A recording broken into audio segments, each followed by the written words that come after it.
Hello, thanks for joining me. It's Matthew Donahue here.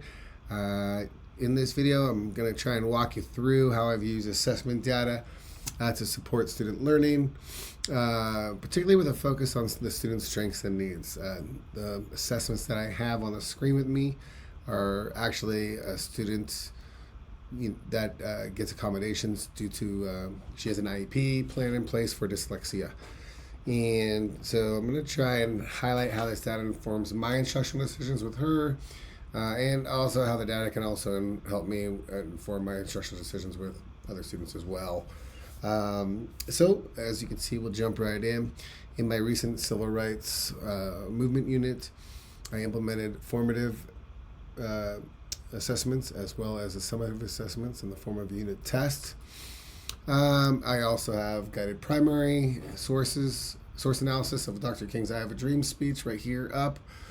And I also did, let's see here, I also have an MLK reflection. And I also have learning stations right here, civil rights learning stations. And I think I have one more reflection questions based off of learning stations. And then for summative, I have the unit test here. And, these assessments really helped me kind of identify patterns in student learning. So for this student in particular, I noticed, so one of the things she's allowed to get with her IEP plan is she's allowed to get more time. And I noticed that when she feels like she has enough time, she doesn't feel pressured, that she actually gives really well detailed answers. When she does not, she kind of shuts down and doesn't want to answer the question at all. And so this is kind of a pattern in the student learning, and it allows me to see how I can support her individual learning needs. So, for instance, when it comes to the learning stations, one thing I did was I took her and all the other students who are on IEP 504 plans, and I put one of them in each of the groups for the learning stations. So as they rotated around, they were really able to kind of lean on that peer interaction, within the group. And then that way, they felt a little more comfortable, asking questions, asking for help.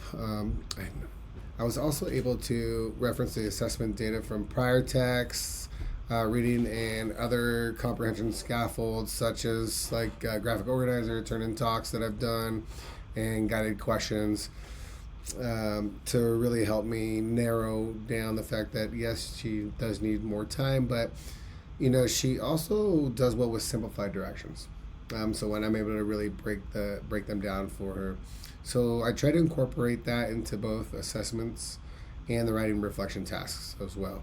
And as you can see, when she feels like she has more time and I can break things down, for instance, I really like the details in this reflection. She's really able to nail, nail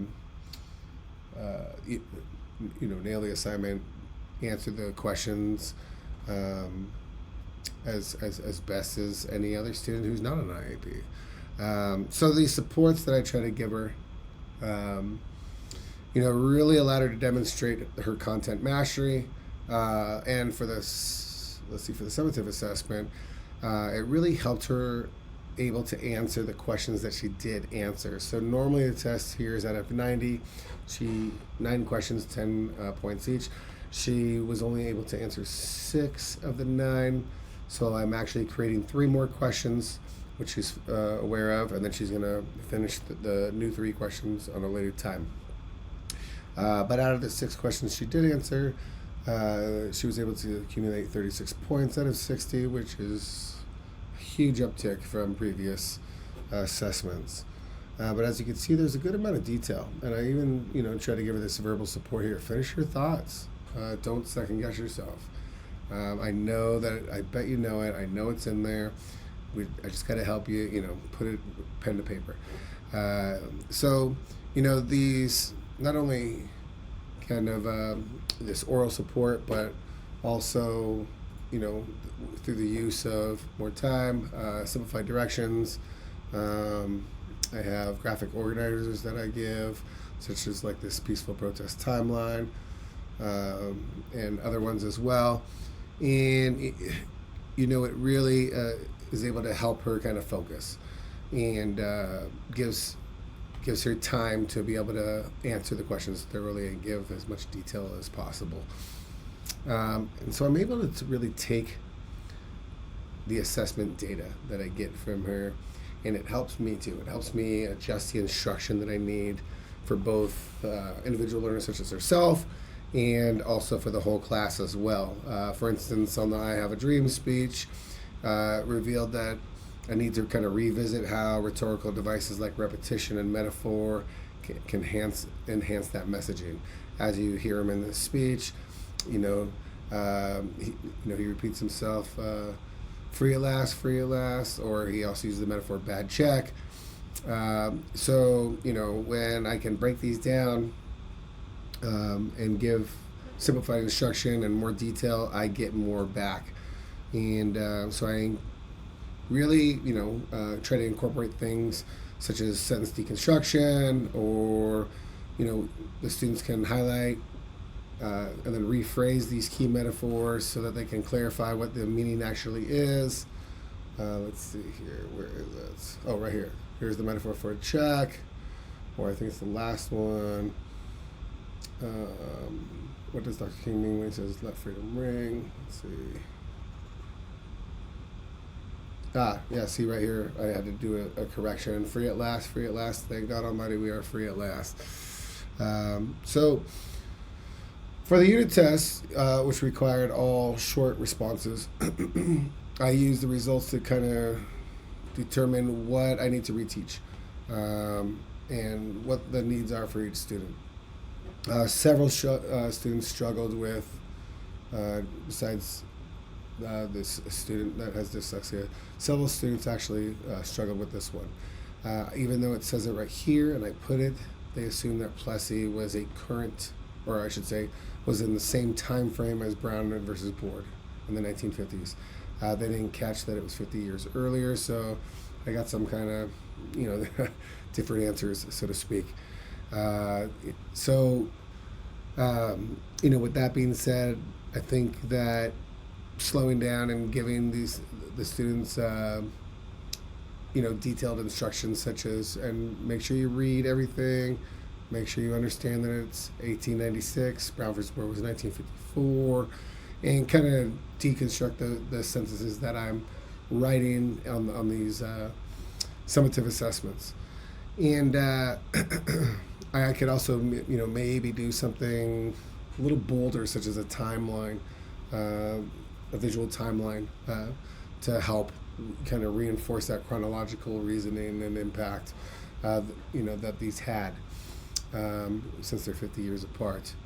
And for the student with dyslexia, I really used her test data from previous assessments to, really kind of determine that she needed graphic organizers, such as the one way at the bottom of the timeline that I gave her, and also, how I can, how I can, really help her, for instance, in the 3 questions that are coming up, and also for future assessments, like we're about to start Vietnam, and how I can really catch her up, so that she can learn at the same level as everybody else without letting her dyslexia impede her too much, so to speak. So, with that being said, since I've started this master's program, I've Adams State really leans on Wiggins and McTeague, understanding by design, UBDs. So my approach, really tries to align with that framework. Emphasize that backward planning. So I use the assessments that I put in those UBDs not only to just grade the students, but also to kind of help myself design that targeted teaching strategies. What am I trying to accomplish? What do I want them to learn? What I found was that because of the UBD design, it allowed me to really provide clear feedback, in both written, like in here, and also oral directly to the student as well, and having that conversation with them and answering their question with a question instead of just giving them the answer. And then that way, I can get them thinking so that they can kind of come to the answer and the conclusion by themselves. without me just saying this is what the answer is. So, really in sum, by leveraging this assessment data, it allows me to really support the student's growth. It allows me to modify my instruction accordingly, either whether it's for a specific student or whether it's for, a chunk of students, within the class. And, for the students with IEPs, 504s, like dyslexia, you really try to align with the state standards to ensure that they receive both the accommodations and the instructional scaffolds that are necessary for them to, really access the content at the same level as everybody else. That's pretty much all I have for you. I hope that kind of covers it. Otherwise, thanks for watching. And if you have any questions, please feel free to reach out and we can talk about it. Otherwise, I'll talk to you soon. All right, bye.